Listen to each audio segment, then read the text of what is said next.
Este segmento es presentado por StellarBet, donde juegan las estrellas.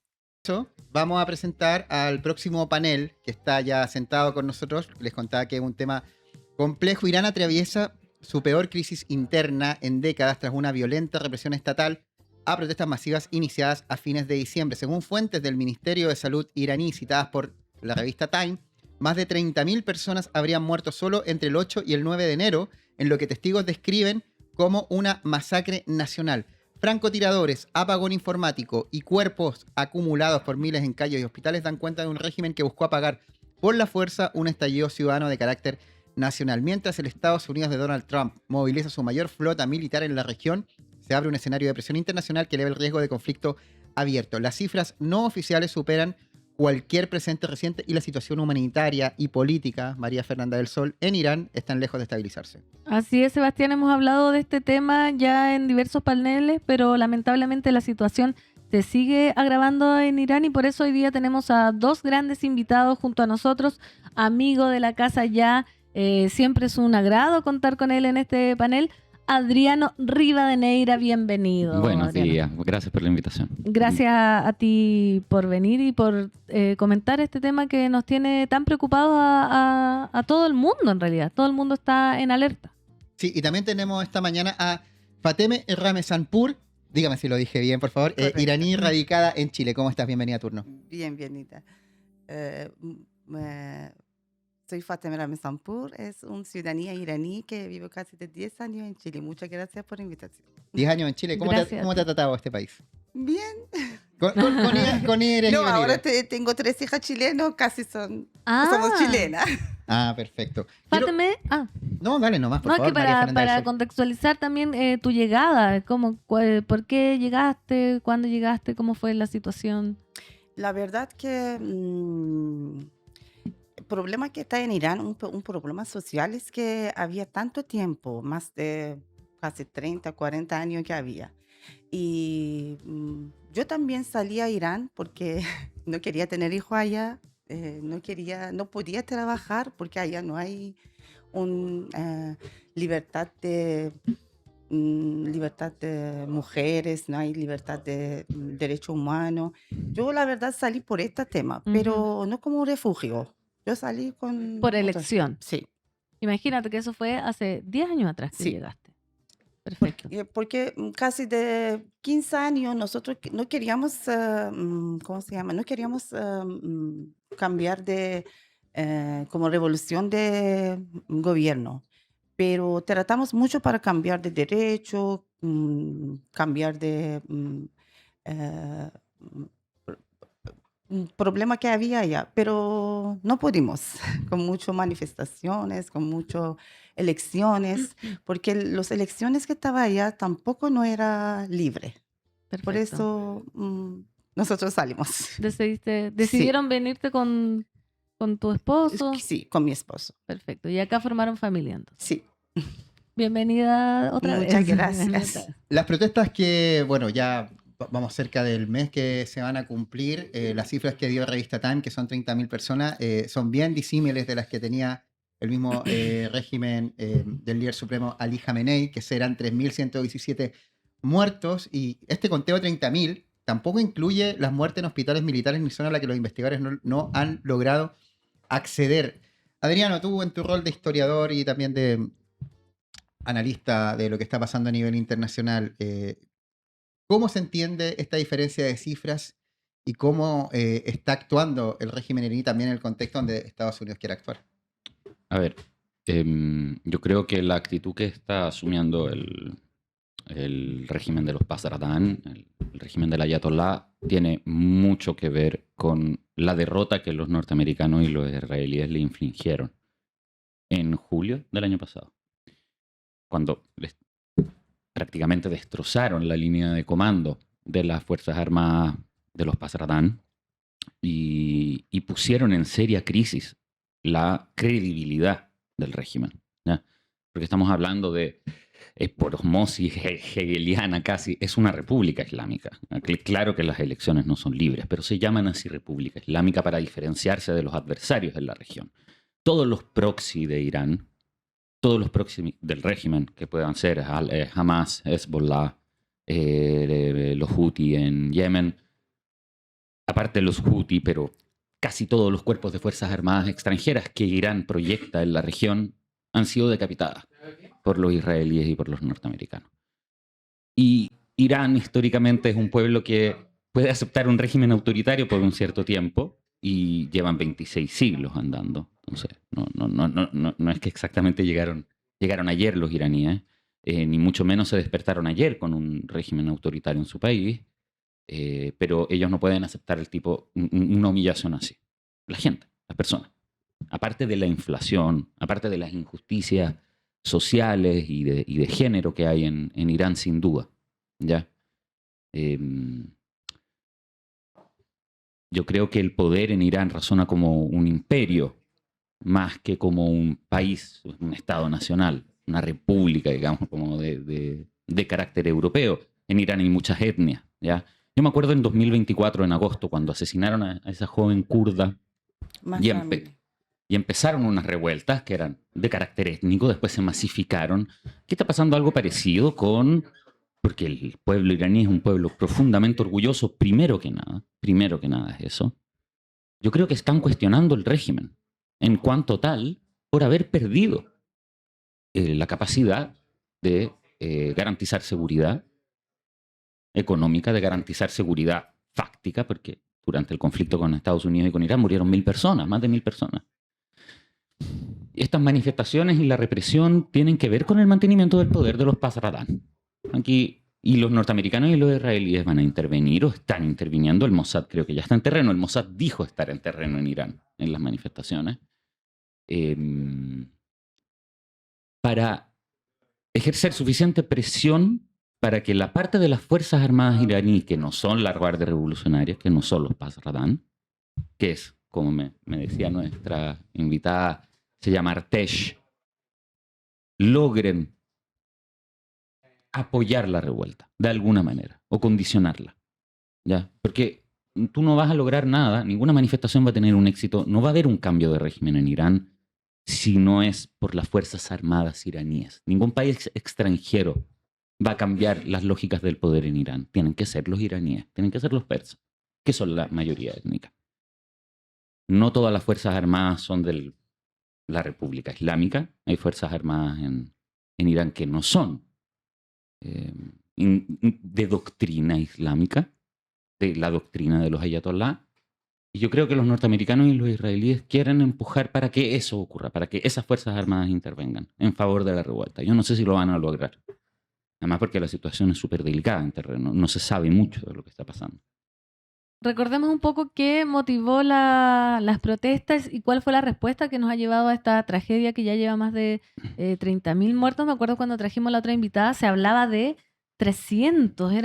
Nosotros le habíamos dicho que eran cerca de 1.000 y ella dijo, no, esos números no claro, son, no como son 3.000 posibles. y ahora ya estamos hablando extraoficialmente de más de 30.000 muertos. Estas manifestaciones comenzaron el 28 de diciembre del año pasado inicialmente por el colapso económico. Hablamos de la inflación, de que el peso no tenía absolutamente ningún valor, pero pronto se transformaron en un llamado masivo al fin del régimen islámico.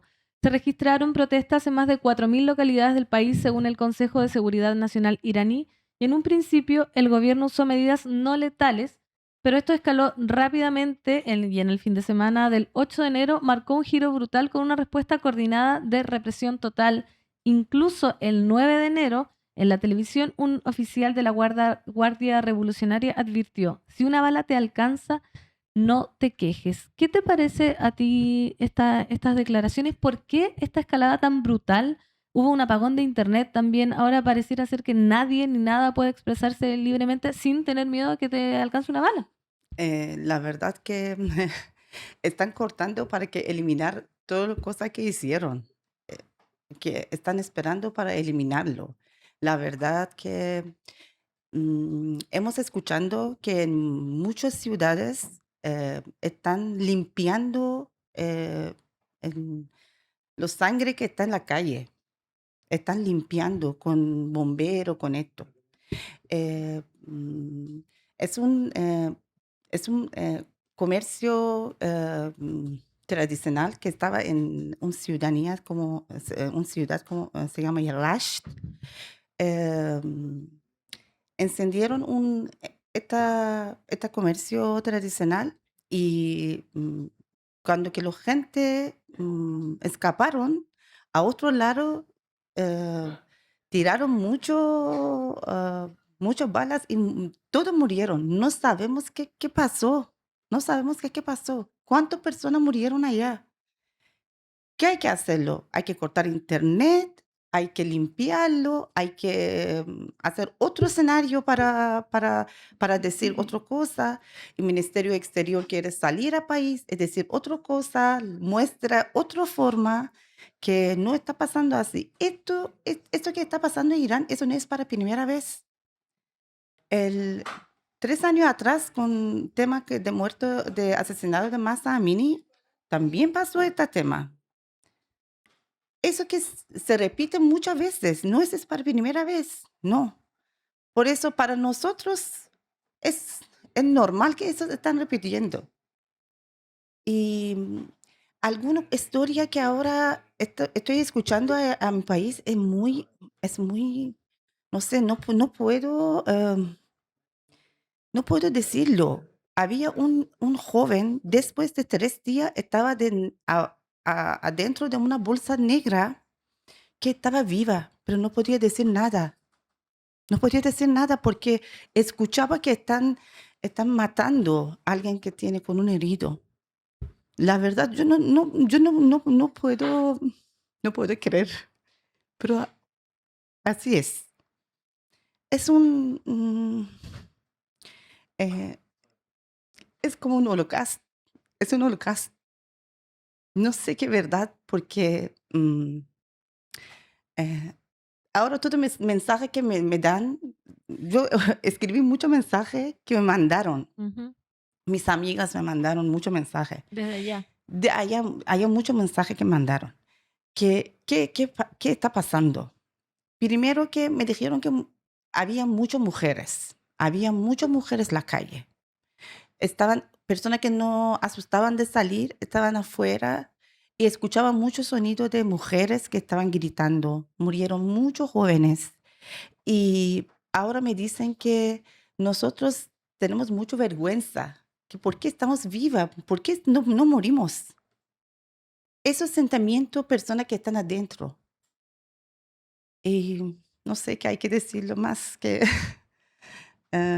había un joven que se llama Milad Hassanzadeh, que Milad antes de salir tenía 15 años.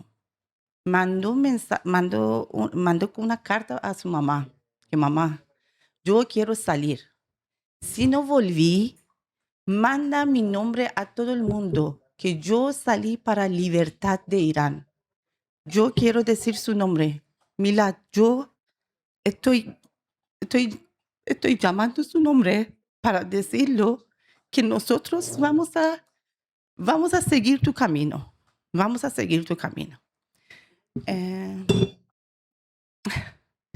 Fátima, estos mensajes te los dieron tus amigos y amigas que se encuentran allá. No, ese mensaje especialmente mandaron en familia de Milad Hassanzadeh, pero había mucho mensaje que le mandaron.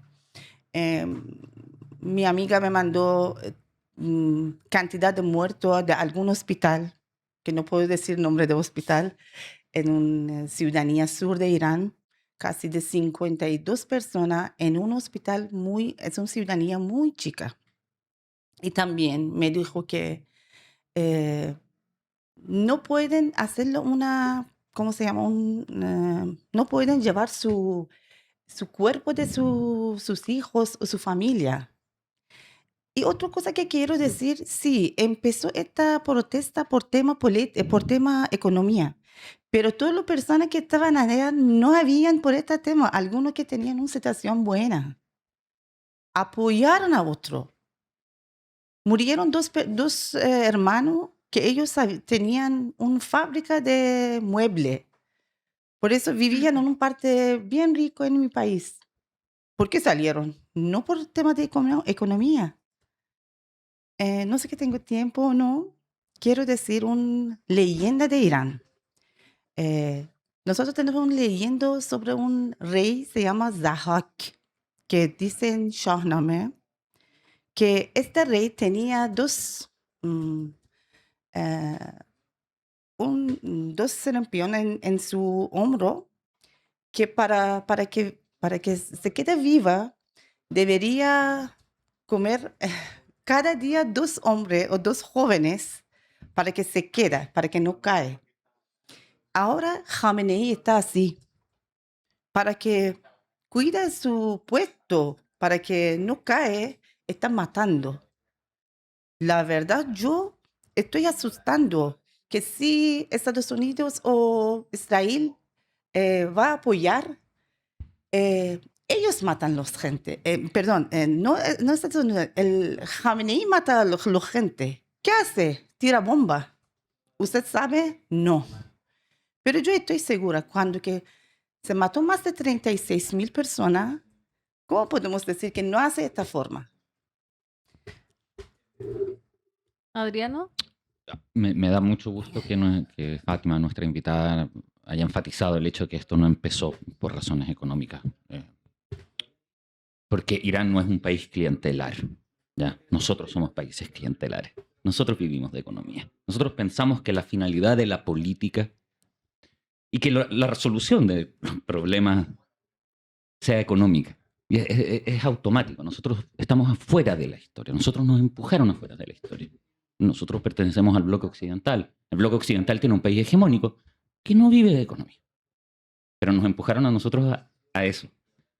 Y lo que dice ella, que es exactamente cierto, porque la inflación en Irán es horrible, ¿ya? El estado económico del país es súper malo. Y aún así, las razones económicas son ínfimamente menos importantes respecto a las razones existenciales que tienen los pueblos. Eso es súper importante para nosotros entender, porque si no, siempre vamos a tener un acercamiento un poquito obsceno con lo que ocurre ahí afuera, ¿ya? Donde ocurren las cosas de verdad, ¿ya? Por ejemplo, para dar un ejemplo plástico de esto, nosotros, los problemas que existen en Chile, ¿cuáles son? Nosotros tenemos un problema de pensiones, que es un problema económico. Tenemos un problema con el acceso a la salud pública, que es otro problema económico. Tenemos un problema de la escolarización, del acceso a la educación, que es otro problema económico. Todos nuestros problemas tienen que ver con economía. Los problemas de los países que no son estados clientelares no tienen nada que ver con la economía, ¿ya? Y es muy importante entender esto. Cuando nos acercamos a el conflicto en Irán, el conflicto en Gaza, en Yemen, donde sea, ¿ya? Donde sea. Las razones económicas nunca son la finalidad. Son importantes, pero no son la finalidad, no son el punto central, no son el eje del tema, ¿ya? Y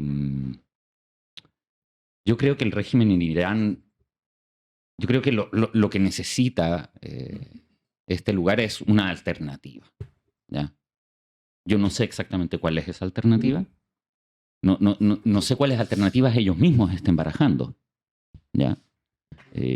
Seguramente los ayatolás no van a renunciar al poder y se van a ir en un avión a Moscú como hizo Assad, ¿ya? Ojalá que no.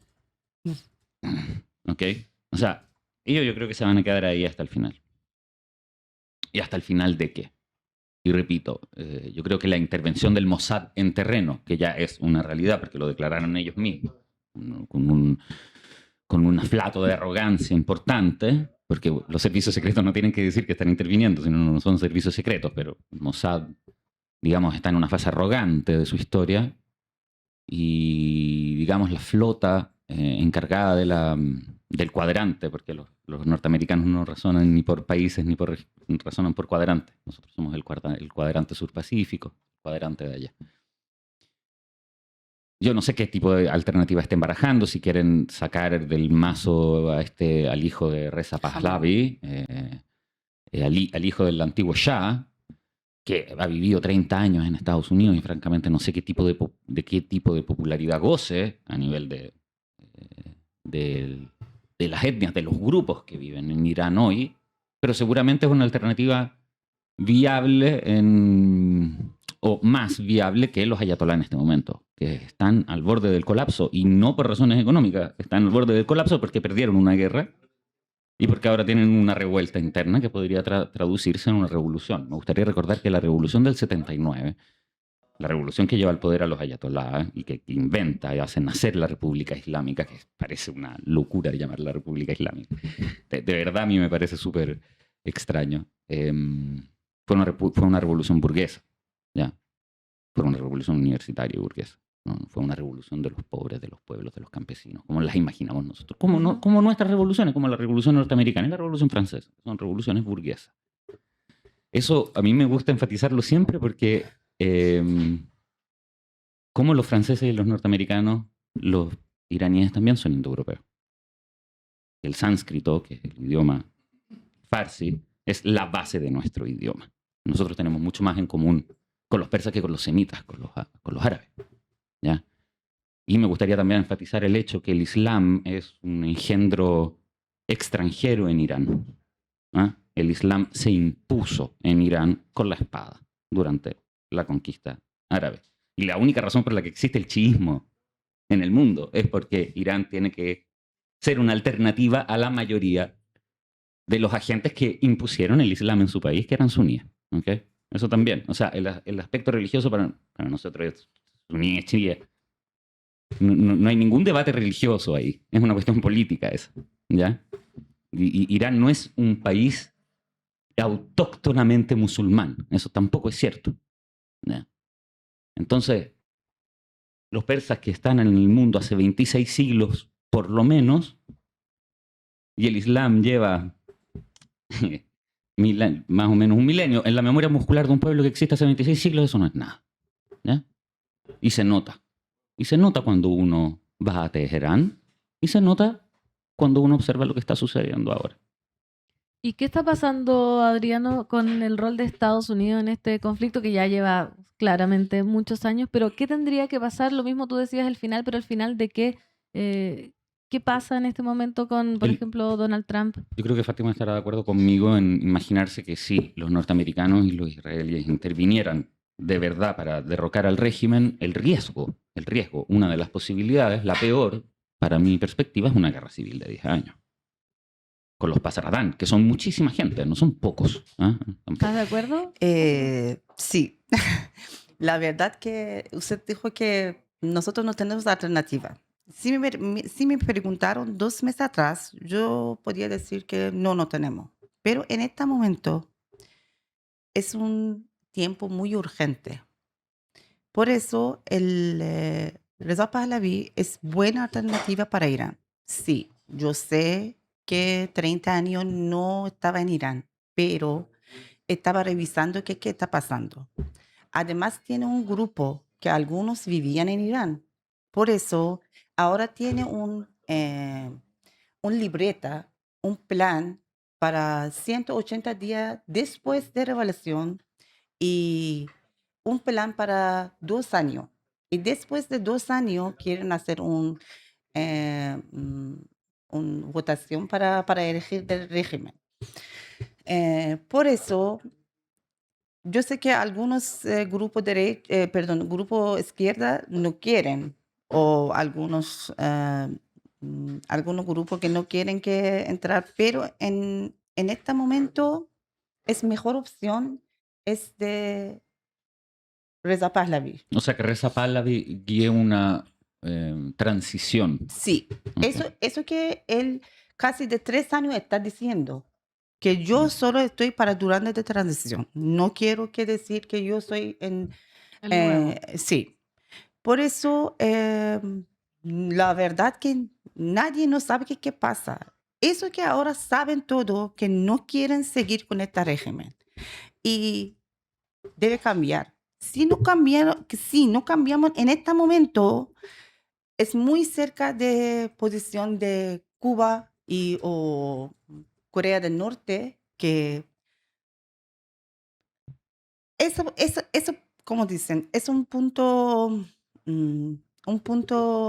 muy, eh, muy sensible, no sé qué es correcto o no, es muy sensible para cambiarlo. No podemos esperar más, pero necesitamos que alguien apoye, porque la gente no tiene ningún arma. Eso que yo tampoco no sé que cómo quieren ayudar. Conversamos sobre que ahora, ayer yo lo vi en un canal de televisión nacional de Irán, que abajo de tierra tienen mucha bomba.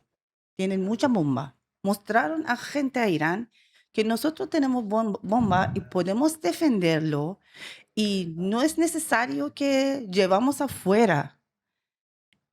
Este canal es que está allá, esa tonelada que está allá, ¿dónde está? No sabemos. Abajo del departamento, no sabemos.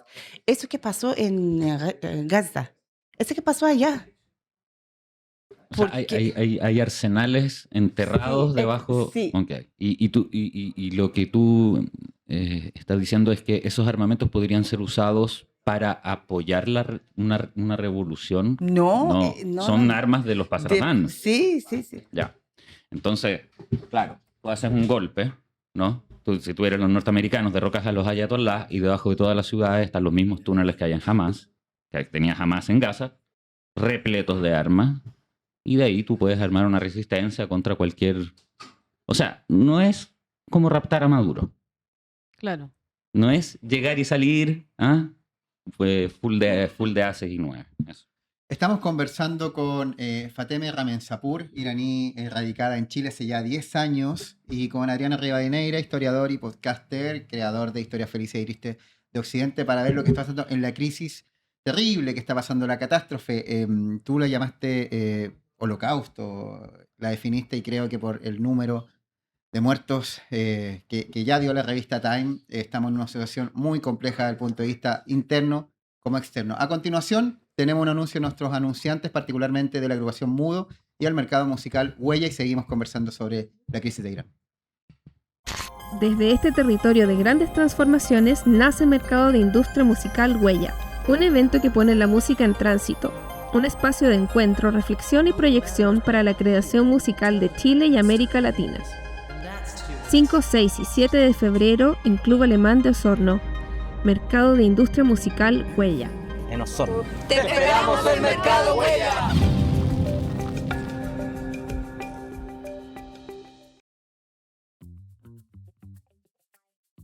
Vemos la ciudad de Santiago, la de Concepción y Putaendo, tierra natal de nuestra Fernanda María del Sol, 23 grados, 20 en Concepción, 23 en Santiago. Estamos conversando en esta mañana de 27 de enero del 2026 con Adriano Rivadeneira y Fateme Ramensapur sobre la crisis de Irán. Quiero hacer una actualización más o menos de lo que está pasando en Teherán. Hay comercio cerrado, universidades clausuradas, edificios calcinados tras semanas de violencia. Mañana se cumple un mes desde que comenzó este estallido. La IRIB, la televisión estatal, muestra reapertura de escuelas y subida del índice bursátil, pero el descontento sigue latente. Y el hijo del presidente iraní, Youssef Pezeshkian, criticó el bloqueo de Internet. Cerrar Internet no resolverá nada, solo pospondremos el problema, y advirtió que seguir reprimiendo la circulación de imágenes solo aumentará el descontento, incluso entre quienes no estaban en contra del régimen. Y el régimen es la clave porque Estados Unidos, bajo la administración de Trump, ya lo hemos hablado, tuvo una declaración en prensa que veíamos en pantalla hace un rato, tiene desplegada su flota más grande en la región desde Venezuela. Es decir, sabemos lo que hizo en Venezuela, ahí en Medio Oriente tiene algo del lado de Irán aún mayor, y declaró: tenemos una gran armada, quizás no tengamos que usarla, pero está ahí dando a entender que ante cualquier asunto ya está listo. Sin embargo, a pesar del tono bélico, Washington abrió la puerta a una negociación con Teherán si se cumplen ciertas condiciones no especificadas, Adriano. Ciertas, no especificadas significa que no sabemos qué carajo están negociando. ¿Qué podrían estar negociando? No están negociando la salida de los ayatolás. Nadie abandona el poder. El poder o te lo ganas o te lo tomas. ¿Ya? Así funcionan los países. Es así. ¿Ya? Bueno, hubo el caso de Venezuela, donde el chavismo quedó en el poder, pero totalmente subyugado, con Delcy Rodríguez, que negoció su vida poco menos, y el régimen chavista le debe haber ofrecido la negociación: nosotros te mantenemos ordenada la casa para que no haya una guerra civil. Sí, pero no tratemos de no comparar el régimen aproximado, de tipo aproximado de Maduro, con lo que sería una eventual respuesta a un cambio de régimen por parte de los Pasartán en Irán. No es lo mismo. Yo cuando vine aquí a hablar del tema de Venezuela, me gustaría recordarlo, los helicópteros pasaron sobre la capital del país, que es tu enemigo, y nadie disparó un tiro, nadie, ¿ya? Cuando hicieron el mismo operativo en Somalia, en Mogadiscio, el año 92, se quedaron atascados 3 días las fuerzas especiales en una ciudad que te es hostil, porque eso es lo que pasa si la ciudad es hostil. Los Pasradán no son oportunistas, ¿ya? Son fanáticos. Y son muchísimos. ¿Ok? Los miembros de los ayatolás, de las Fuerzas Armadas iraníes, los paramilitares, es una cosa gigantesca. Esos tipos van a pelear. ¿Cachai? No van a quedarse viendo cómo los helicópteros se llevan a la ayatolá. Ese es el punto de la cuestión. O sea, si el ayatolá está en el helicóptero y está por ser raptado, le van a disparar al helicóptero para que no se lo lleven. Eso es lo que pasaría con los Pasradán eventualmente. Para que quede claro. Y además son unas fuerzas armadas que están entrenadas. Son profesionales. ¿Ok? No son gente improvisada. Y lo repito, están en el mundo hace 26 siglos. Entonces no son tenemos que tomarle las medidas a las cosas. No se van a llevar a la ayatolá con el helicóptero. No. No va a ser como Venezuela, entonces. Irán dio una respuesta a esto que nos estaba comentando Sebastián Flores.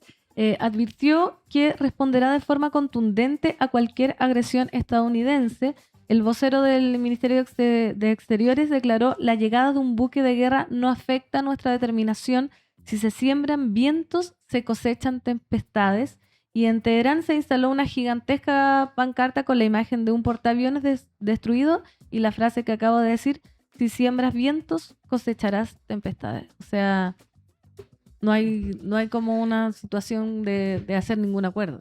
La verdad que ellos siempre dicen esta forma. En guerra que pasó en junio, no me equivoco, en ataque de Israel a Irán, ellos dicen siempre esta forma, pero Israel podía matar casi de, no sé, 12, 13 de los, como el head de militares, de paramilitares, la verdad, en una noche.